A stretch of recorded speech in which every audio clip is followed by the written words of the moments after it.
Nous avons choisi un aéronef ultraléger pour illustrer ce document sur les procédures à suivre dans un aérodrome non contrôlé.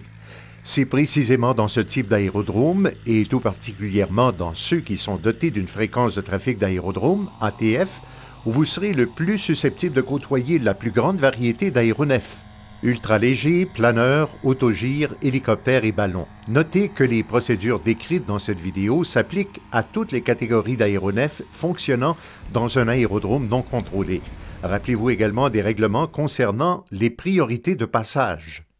Les aéronefs entraînés par moteur doivent céder le passage aux dirigeables, aux planeurs et aux ballons. Les dirigeables doivent céder le passage aux planeurs et aux ballons. Les planeurs doivent céder le passage aux ballons.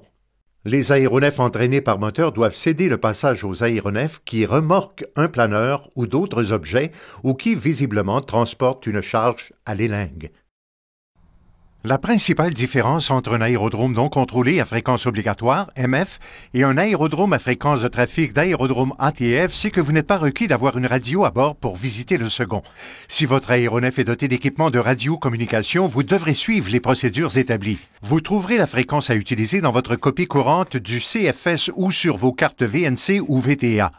Dans un aérodrome à zone ATF, la fréquence à choisir est d'habitude celle de l'Unicom lorsque disponible, sinon on choisira 1,23 décimales 2 MHz. Dans les aérodromes à zone ATF, la notion de bien voir et d'être vu et de bien écouter et d'être entendu est de toute importance. Rappelez-vous que vous n'êtes pas assujetti au contrôle direct d'un ATS. Il en revient donc au commandant de bord de faire connaître sa position et ses intentions pour éviter tout risque de conflit et de perte d'espacement avec les autres aéronefs en présence. Les procédures de communication aux aérodromes non contrôlés ayant une zone ATF sont semblables à celles exploitées en MF, quoique légèrement plus limitées. La principale différence réside dans la façon de joindre le circuit. Dans un aérodrome à zone ATF, on doit s'approcher du côté vent, debout, puis croiser la piste à mi-longueur ou encore par l'étape en vent arrière. Rappelez-vous que lorsque vous vous approchez d'un aérodrome perpendiculairement à la piste, mais du côté vent arrière, vous devrez d'abord survoler la piste pour passer du côté vent debout avant d'entreprendre votre descente pour atteindre l'altitude du circuit. Ce survol devra s'effectuer 500 pieds au-dessus de l'altitude du circuit.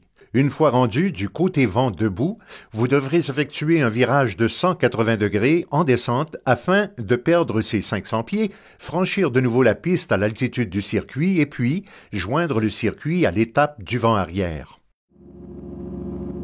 Votre premier compte rendu ATF devra s'effectuer au moins 5 minutes, si possible, avant d'entrer dans la zone spécifiée, habituellement, mais pas toujours 5000 marins. Baldwin Unicom, Challenger ultraléger, Charlie Sierra Golf, 10 à l'ouest, 3000 pieds, en rapprochement pour atterrissage estimé dans 8 minutes. Demande de service consultatif. Si l'Unicom de l'aérodrome est en service, vous recevrez une réponse qui ressemblera à celle-ci. Charlie Sierra Golf, Baldwin Unicom, piste 19 en service, vent léger et variable, altimètre 2932. Ce à quoi vous répondrez: Baldwin Unicom, Charlie Sierra Golf. On va joindre directement le vent arrière gauche. 1-9 Baldwin. Le CFS révèle que l'aérodrome de Baldwin offre des activités de parachutisme et quand elles sont en cours, une approche du côté vent debout qui implique de survoler la piste à mi-longueur est impossible. En pareil cas, vous devrez intégrer le circuit directement au vent arrière.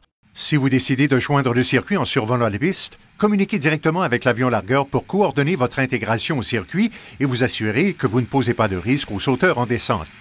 En entrant dans la zone ATF, continuez d'écouter la fréquence désignée et une fois établi dans le circuit, vous devrez diffuser votre message en donnant votre position. Charlie Sierra Golf, approche directe en vent arrière gauche. 1-9 Baldwin. Soyez à l'affût de toute possibilité de conflit en joignant le circuit, surtout lorsque vous le joignez directement en vent arrière. Le seul autre point d'entrée est en mi-vent arrière après avoir survolé la piste.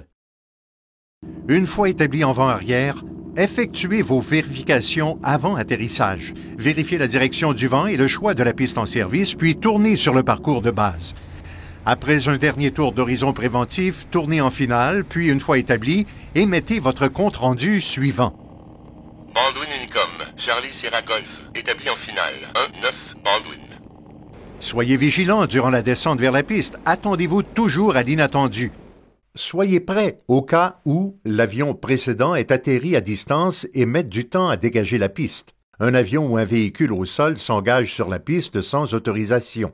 Des animaux ou des oiseaux se trouvaient sur la piste. L'apparition inattendue de la faune sur la piste. Après l'atterrissage et une fois la piste libérée, émettez votre dernier compte-rendu. Baldwin Unicom, Charlie Sierra Golf, à l'écart de 1-9. Baldwin.